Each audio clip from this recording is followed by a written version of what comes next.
Hey there, nation, and welcome to the show where we help you to play miniatures wargaming on a budget. It is I, Commander Cheapskate, and we're very proud to bring you our very first episode of a limited series on this channel called Way of the Underhive. Way of the Underhive is basically kind of like a Necromunda starting series, is pretty much how it works. So if you're brand new to Necromunda and you're really interested in building a gang, learning the game mechanics of your gang and the things that you can do, and you're looking for a really good way to create a gang using the 1,000 credits you start off with, well, this is the channel for you guys.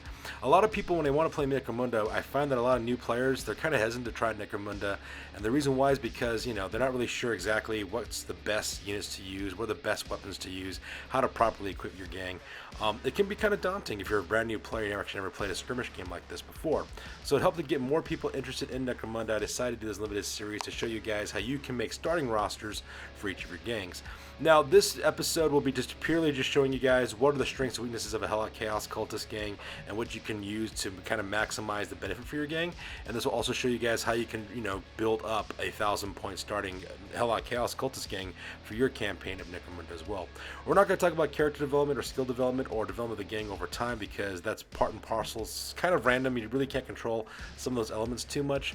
But what we can do, though, is give you the basics, the information you need to rate your Helot Chaos Cultist gang. So that being said, let's go and talk about this gang, and specifically, let's talk about its strengths as well as its weaknesses. Alright, so first of all, let's talk about the strengths of paying a Helot Chaos Cult for your campaign of Necromunda. So first of all, for their strengths, first of all, they have weird powers. Okay, it's one of the very few gangs that could actually have it. These guys and maybe some and now Delac now with the Book of Shadows. These are really the only two gangs where you can actually get some reliable sources of weird powers in your gang. At the same time, you also have the interesting Dark Pact mechanic, which means that your gang earns different bonuses depending on which Chaos God they align themselves with, and we'll talk about those more in detail. You also have the Dark Ritual game mechanic, which allows you to basically create spawn and to gain additional boons from the different Chaos Gods that exist as well.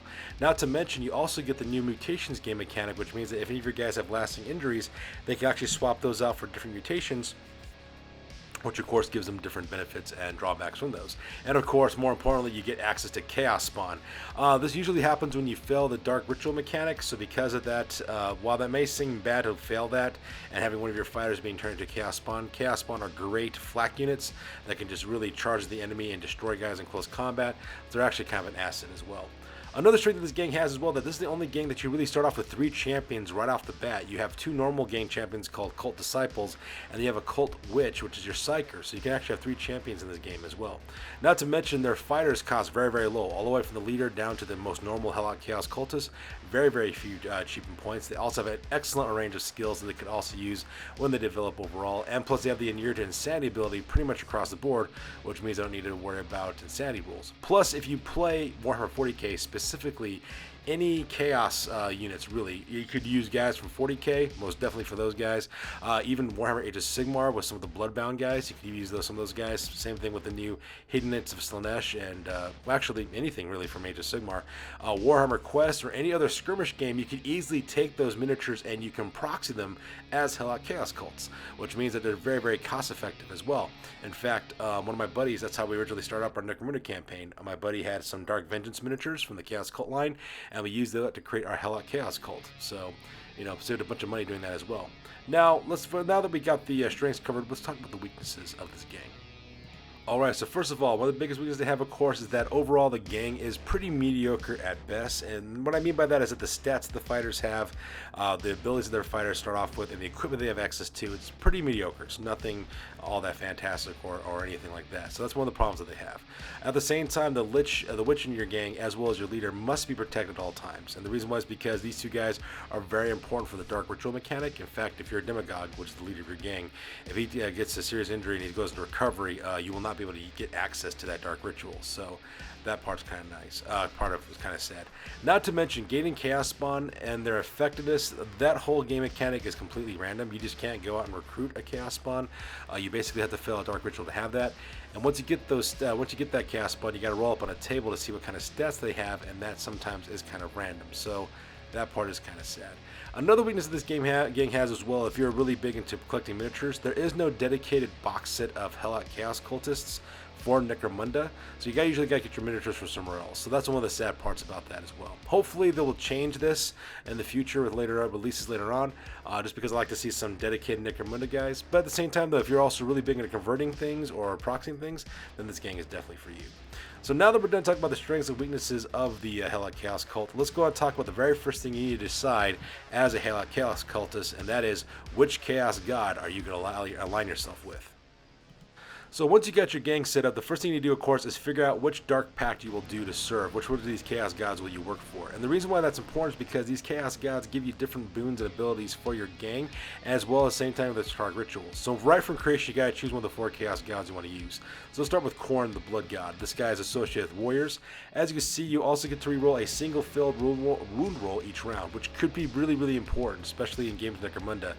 Being able to wound people and seriously take them out of action or to put serious injuries on them is very, very important for the game mechanic, and that ability to reroll a single failed wound is just you can't beat that. Plus your chaos spawn that you get if you manage to get one also earns +1 strength, which is always awesome. Not to mention your leader, the Demagogue, also earns 1 additional attack in close combat. Now that's the only real drawback for your Demagogue on this one, because your Demagogue, you really don't want to commit them too much to getting injured, because you want to keep this character alive so that way you can do the dark ritual over and over again. So because of that, you want to probably keep that guy out of close combat at whenever you can, so that one might be its major drawback for that one. Now the next one is Slaanesh the Dark Prince. So for his boon, it says once per round you can activate 2 fighters instead of 1, regardless of group activation ability and distance apart, which could be really helpful. Being able to activate groups of soul fighters and have them do things is invaluable in Necromunda. Not to mention your chaos spawn, because they have random movement, you roll 2d6 to determine your chaos spawn's movement, and you can choose the highest, which is really good if you want to get your chaos spawn stuck in and fighting. Now for your Demagogue earns +2 to their movement characteristic, which I think makes this guy movement 7, which makes him wicked fast. But like I said before, keeping your Demagogue out of close combat and actually getting shot at is very, very important, so that one might be more of a hindrance than it sounds. Now another one we have, of course, is Nurgle the Plague Lord. Let's talk about his abilities real quick. First of all, you get to reroll a single recovery roll each end phase, which is really nice. So if you have a guy who's seriously injured or want to have action, you can actually roll that again, hopefully get a flesh wound or another serious injury roll. So that could be really, really helpful there as well. Your Chaos Spawn also gets +1 toughness as well, so that's also another benefit. I know tougher spawns are harder to kill, harder to put wounds on, they have more flesh wounds, it just kind of works out. At the same time, your Demagogue, for his benefit, he gets +1 to his wound, which means this guy has 3 wounds on his characteristic, which puts him toe-to-toe with an Orlok gang leader, because Orlok gang leaders have 3 wounds as well, which is a really nice ability to have, considering that you want to keep your Chaos Demagogue out of close combat or being injured at all costs. And by having that additional wound, it makes him survive just a little bit better, especially if you give this guy some good armor as well. So Nurgle the Plague Lord is a really common one you see through a lot of gangs and campaigns. Now, my personal favorite one, this is me specifically, is Nietzsche, the Architect of Fate. And I'll talk about why I like this one the most. First of all, it says once per round, a fighter may ignore all negative modifiers when shooting. Okay, that is really, really important. You want to get that long distance shot. You want to make that impossible shot with your heavy weapons. You really want to put a hurt at your opponent at distance. This is the perfect ability to use that for, because you could use that once per round, and that's just absolutely fantastic. Imagining equipping a cult disciple with a grenade launcher, using that ability, firing a crack grenade at some high value target that you want taken out. I mean, I can't even begin to describe to you all this crazy stuff you could do with this. Or maybe putting a long rifle on one of your characters and sniping at people, or using your heavy stubber and just going at it. I mean, it's just all kinds of cool things you can do with that. Not to mention, your Chaos Spawn also gets a 4-up armor save, which is really cool, and it synergizes really well, especially if you partner up a witch with the Chaos Spawn. Usually my recommendation is to have your witch kind of run around your Chaos Spawn, because you can use the Dark Shield ability that the witch has for their psychic ability. It gives it a +1 armor save to your Chaos Spawn, which means your Chaos Spawn now has armor save 3. If you roll really well for its stats, it could be just a beast that's unkillable. Not to mention, your Demagogue also gains a random weird power as well, which could really be helpful. I mean, most of the weird powers that you have for the Chaos Cultist is kind of mediocre at best, but still, you get brand new weird power. The only guys who are able to do that are Delax right now. They can be able to get weird powers from most of their gangers, so very, very important right there as well. So my suggestion to you, which dark pack you want to choose, it's up to you. It's more about your play style. I mean, I wouldn't recommend getting your Demagogue injured, but if you like having your Demagogue getting stuck in, by all means, go with that one. My personal favorite, though, is Nietzsche, just because I like shooting, but Nurgle is a really good second, if not first place. Alright, so let's go through the gang list real quick for each of your gangs and talk about the strengths and weaknesses there. So first of all, let's talk about your cult Demagogue. This is your leader. It costs 100 credits in order to recruit this guy. This guy's got pretty mediocre stats for leader as well. He's got 5-inch movement, 3 up for his ballistic skill as well as weapon skill. He's also got 3 strength, 3 toughness. He's got 2 wounds, 2 attacks. He's also got 3 initiative, which is actually pretty good for him as well. He's got 6 leadership as well as a 5 up cool as well as a 6 up willpower as well. Now, the reason why this guy is kind of nice is because he comes with a devotion ability, which means that all fighters within 9 inches of him can use his cool stat as well as his will stat as well. Now, cool is important because you want to make sure you pass those nerve tests. Very, very important, especially if you guys are being pinned and things of that nature. Now, you might be wondering, well, Commander Cheapskate, what's so great about the will characteristic? Well, now because we have corpse grinder cults, you have to pass a willpower test and you'll be able to shoot those guys or to attack them. And having this really good willpower score for your fighters will make that really, really happen for you guys as well. Not to mention, he's also got the Inure to Insanity ability, which means that the Insanity special rule can never apply to him, which is kind of nice. Now, let's talk about the cult Demagogue a little bit more. First of all, you want to keep this guy protected at all costs. And the reason why is because you want to use it for the Dark Ritual. The Dark Ritual is a good way of gaining additional chaos boons and favors from the Chaos Gods. It's a good way for your guys to go through the Dark Ritual to gain experience points. At the same time, if you want to get Chaos Spawn, you're going to need this guy as well. My advice for you is actually put the skill of Overseer on this guy. Now, the reason why you want to do this is so that way you can keep your leader in the back and he can direct most of his fighters. And basically, that guy, the fighters he can give double actions to is going to be really, really important. You can use him for having a guy to do a double movement forward and have him charge in close combat, or you can have a guy, basically stand, take aim, and fire twice in a couple of rounds, or take aim and fire with his heavy weapon in some cases if you don't have a suspensor for your heavy stubber. At the same time, you could also do some other things, like have a guy go into Overwatch if he has the Overwatch skill, and then have him move or shoot before he has the Overwatch put on him as well. Very, very important on that part. And you also want to get a Chaos Familiar with this guy. And the reason why is because you have that wonderful Omens of Fortune ability, which basically means that if you pass a willpower test for your Demagogue, then whatever hit that was going his way is ignored. It's kind of like he's warned by his Chaos Familiar. He gets out of the way, doesn't get shot. I mean, that's really, really important, especially when you keep this guy alive. In my opinion, the best way to equip this guy is to equip him with some good long-range weaponry, give him an Overseer skill, and give him a Chaos Familiar, and just watch this guy direct from the back as his warriors go around destroying everything all around him. So up next, we have our champions. They're called Cult Disciples. These guys are worth 60 credits apiece. They got pretty mediocre stats, but pretty good ones, though. 5 movement. They got 4 weapon skill, 3 up ballista skill, 3 strength and toughness, 2 wounds, as well as 1 willpower at level 8. Now, like I said before, pretty much mediocre stats for the most part. They're kind of like almost online with the way Orlok champions are kind of like, except they got that wonderful 3-up ballista skill, which is really, really nice to have as well. Now, just like the cult leader, the Demagogue, these guys also have a near to Insanity special rules, so they don't ever have to worry about Insanity rules. And the nice thing about these guys is that you can either equip these guys with heavy weapons or with assault weapons, and they perform equally well in either case. And the nice part about Cult Disciples, if your Cult Disciple does get killed, is not so bad because they're only 60 credits apiece, so they're quite cheap for champions. And so because of that, when you build your gang, I recommend you just go ahead and get both of them. They're basically worth twice as much as the Helot Cultist. The Helot Cultist are 35 apiece, so it's pretty nice to have that as well. So imagine getting both of these guys. Now, my suggestion to you with these guys is to equip these guys with the Overwatch skill. And the reason why is because they have that wonderful cunning ability, which means they can take a fire and open fire during an enemy's turn. Equipping a disciple with a grenade launcher or a long rifle is the ultimate trolling weapon, in my opinion. Your guys are moving up, enemies moving up forward, you interrupt his movement by firing a frag grenade at him, pin guys, toss them all around, blow them off ledges. I mean, it's just hilarious when those kind of things happen as well. And like I said before, what you want to do as well is also get a Chaos Familiar for this character as well. Once again, taking that willpower test of 8 up, while it is kind of mediocre, it still gives your Cult Disciple ability to dodge. So that's really important as well. Also, when it comes to Cult Disciples, if you decide to give them a heavy weapon like a heavy flamer or a heavy stubber, my suggestion then at that point is to give that guy Nervous Steel. And the reason why is because, for obvious reasons, your opponent's going to try to shoot at this guy, and if he gets pinned, he can't shoot his weapon. By passing that cool test, which is really important, you can ignore that, which would be really helpful for him, especially if you give him a heavy weapon. So that pretty much rounds up my my overall opinion on the Cult Disciple. So now let's talk about the Cult Witch real quick. This character's worth 70 points.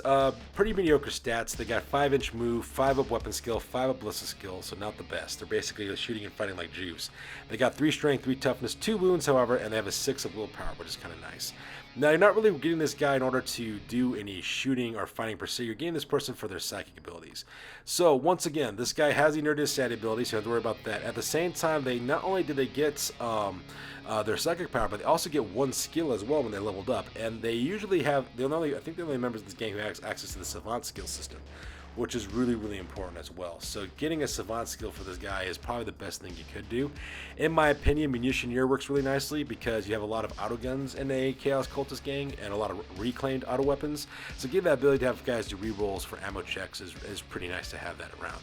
Another good one you could use, of course, is Fixer, where basically they earn D3 times 10 credits because additional money guaranteed every round. That's also a game changer as well. Now, because this character is a champion level character, they can activate other fighters. So my opinion, give this guy a cult icon so that way they can activate 2 fighters, which would be really nice as well. And this person's psychic ability is really kind of in the middle of things. I mean, their psychic ability is nothing to write home about, but the one I think is the best one for this fighter, though, is Dark Shield. Dark Shield's the best in my opinion. The reason why, because it gives all fighters within 3 inches of this guy +1 armor save. So that's really nice. So if you have a bunch of gangers, Helot Cultists who have flak armor, they have a 6-up armor to start off with, you cast Dark Shield around them, and now they have 5-up armor saves. So they're basically like mesh armor wearing gangers. Or if you have guys with mesh armor, it gives them a 5-up save, it gives them a 4-up save. Or if you have a Chaos Spawn, which is in your gang is aligned with Nietzsche, that Chaos Spawn has a 4-up armor save. You put Dark Shield on this guy, gives him a 3-up armor save as well. So because that, it's really good. Warp Strength's also another good one. Warp Strength gives you basically additional attacks as well as additional strength in close combat. The guy's weapon skill isn't very good, but if you level up that weapon skill and you pair him with the Chaos Spawn, it could prove to be a pretty deadly combination, especially with that level up to the strength and the attacks. And you equip this guy with a pretty good weapon, you can start tearing it up with the Chaos Spawn. Now, like I said before, you do want to get a Chaos Familiar for this guy for 2 reasons. You want the Omen of Fortune one, which gives him if you pass the willpower test, he ignores hits that are going after him. But the reason why you want them as well is because you basically get a reroll for a willpower test every single time you use a weird power as needed. So if you failed your willpower test for your weird power, you can re-roll it with the Chaos Familiar. So very important that you hook it up with this guy as well. Alright, the last guy we're talking about is the Helot Cultist. Helot Cultist is the most mediocre of the mediocre. They have 5 movement, 4 weapon skill and ballistic skill, 3 strength and toughness, 3-up initiative, so they're pretty agile, all things considered. Also have a 7-up cooled stat, which is kind of important because, for nerf tests and things. Now, the thing that makes the Helot Chaos Cultist so great is the price. A Helot Chaos Cultist talks about 35 credits, which is just a little bit more than a juvie from most of the other gangs that you have for your opponents. And the guy's got good stats, given for the fact that he's almost as pricey as a juvie, which is kind of nice. Now, the nice thing about Helot Chaos Cultist is that these guys are easily replaceable and expendable. If you lose these guys, it's not such a big deal, alright, if you lose these guys. Plus, in a Dominion campaign, when you have your settlement, if you roll a 6 for these guys, instead of getting a juvie or a ganger, you get 2 Helot Chaos Cultists, potentially 2 Helot Chaos Cultists. So, for example, if you roll for the summon, you get a juvie, you get 1 Helot Chaos Cultist. If you roll for a ganger, you get 2 right off the bat. So because of that, replenishing your ranks is not that bad. My opinion when it comes to Helot Chaos Cultists is best just to shoestring the budget on these guys. Just give them enough to give them a weapon to shoot with or a weapon to use in close combat, and that's really it. If they die, you can easily replace them with a new guy and re-equip the new guy with the weapons that the old guy had. And if they die, just, cycle them through. And if anybody survives and they start leveling up and having some pretty good stats, then you might want to dump some money in those guys and to give them additional weapons and equipment that might make them a little bit more survivable. But Helot Cultist, the great spamming, replaceable, just kind of chaff guys that you can just throw at your opponents. If you're not outnumbering your opponent in a game of Necromunda, you have clearly done something wrong. So with that done, let's go and talk about some potential gang rosters that you could put together with your 1,000 credits starting off. So this one I call it the Nietzsche cult shooting roster is what I call it. It's going to cost you 1,000 points even to build up this list. The nice thing about this list is that you have Chaos Familiars that protect your leaders as well as your champions as well, which is really, really nice. At the same time, you have lots of long-range shooting capability in this gang as well to keep your enemy at bay. At the same time, your Cult Witch will have the Munitioneer skill, and that will help balance out some of the reclaimed autoguns that are going to be populating the majority of this gang. So let's go ahead and talk about the loadout real quick. So for your Cult Demagogue, he's going to cost you about 175 points in total. And the reason why is because you're giving him the Overseer ability as well as a long rifle. You're equipping with mesh armor, giving him a Chaos Familiar and a reclaimed auto pistol for the backup. This guy's job is to sit back, direct his fighters with the heavy weapons to do things for him, and at the same time, if he needs to, he can take pot shots with long range shooting using his long rifle as well. He's also protected from the mesh armor, giving a 5-up armor save, and you also got that Chaos Familiar that can help him out as well. Now, next up we have the Cult Disciple. You're going to get 2 of these guys. The first one's going to be worth 160 credits. You're equipping him with the Overwatch ability as well as a grenade launcher with frag and crack grenades. You're also going to equip this guy as well with a reclaimed auto pistol for a backup weapon as well as a Chaos Familiar as well as mesh armor. So keeping this guy alive is going to be important. The mesh armor helps protect him. Same thing with the Chaos Familiar as well. Now having that Overwatch ability to snapshot guys with grenades is absolutely priceless as the ultimate trolling weapon. So definitely want to use that. Your second Cult Disciple, though, is going to cost you 235 points for that guy. And this guy's be equipped with long-range heavy weaponry. He's going to have Nerves of Steel as well as a Heavy Stubber for 130 credits. He's also going to have a reclaimed auto pistol for a backup. He's also got a Chaos Familiar as well as mesh armor as well. So just like your other Disciple, he's going to be protected with armor as well as with Chaos Familiar, and he's got that beautiful long-range fire with that Heavy Stubber as well. You throw Nerves of Steel in this guy so that way if he does get shot at, he doesn't get pinned, which is going to be very important for him as well. Later on, you might want to get this guy a Suspensor rig for his Heavy Stubber so that way he can move and shoot and treat it as a basic action, but you could always get that money later on. Now, next up, we have our Cult Witch. This person's going to cost you 155 points. This person's got the Munitioneer skill, so that way they can help reroll ammo fail tests for your different cultists. They got the Dark Shield ability to give everybody level up 1 for their armor saves, as well as a reclaimed auto pistol for their weapon. They're also carrying a cult icon, so that way this person can activate, group activate 2 fighters. It's got mesh armor as well as a Chaos Familiar for 25 points. Now, the way this guy is kitted out is pretty much to play defensively. What you want to do is have this Cult Witch maybe lead their own little fire team of Helot Cultists, so that way they can absorb shots for this guy. At the same time, they can use their Dark Shield to give your guys a 6-up armor save and a 4-up armor save for him as well. So that's something you might want to look at as well. And when you get a Chaos Spawn, partner up with this guy and get those boons from this Nietzsche Chaos Spawn. That Chaos Spawn will have a 4-up armor. You'll also have an additional psychic ability for your Cult Demagogue. Personally, I think Dark Shield is good for your Cult Demagogue, but you got to roll for it anyways. And so it all kind of works out for them. Now, next you have a Helot Cultist, who's your specialist. That person's going to cost you 95 points. They have a grenade launcher as well as a reclaimed auto pistol. Grenade launchers are beast in games in Necromunda. Very, very valuable weapon. Extremely versatile weapons. The more of them you have, the better. And then after that, you're going to hire up 4 Helot Chaos Cultists. All these guys are costing you 45 points apiece, and these guys are armed with reclaimed auto guns. And that's pretty much about it. Your way you play these guys is to do shooting as much as you can. Try to show them at distance. Use your Cult Witch to help mitigate munition checks for the ammo rolls as well, and then just spam with grenade fire and hitting with a heavy bolter. Heavy stubber. And this will tear up gangs as they try to close into you. Plus, you have your rapid fire ability, which you can really use as well. And then as you level up over time, you can get more close combat weapons, maybe a couple chaos spawn, and you can just tear it up, and that pretty much ends your enemy. Now, the next gang list I'm going to recommend, I call it my aggressive close quarters battle roster. These are for gangs that are dedicated to the other chaos gods, Khorne, Nurgle, and Slaanesh. It fits nicely for either one of those, and it costs you 1,000 credits even. So let's go and talk about that real quick. So first of all, your Cult Demagogue, your leader, this person's going to get the Overseer ability as well, so that way they can direct their fighters. They're armed with a shotgun as well as a pre-claimed auto pistol for close combat and for closer fighting in. Because you're going to be constantly advancing, so the shotgun gives your Cult Demagogue a versatility of shots they could use. Also mesh armor for obvious reasons. Now, just like before, you're going to hire 2 Cult Disciples as well. One of the Cult Disciples, that person's going to have Overwatch as well as a grenade launcher with a reclaimed auto pistol as well as mesh armor. Because using that grenade launcher is going to be really, really important. Having the armor is going to be also help out with the guys being survivable as well. And once again, you got another Cult Disciple. This guy equipped with Nerves of Steel, so that way if you get shot at, you can pass his pin test by passing a cool test. He's got a Heavy Stubber for lulls. He's also got reclaimed auto pistol as well as mesh armor.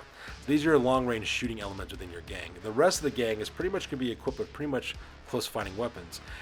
Next, you got your Cult Witch. That person's got the Munitioneer skill once again to offset any ammo rolls you might have to take. Once again, Dark Shield, reclaimed auto pistol, mesh armor, and a Chaos Familiar for this character.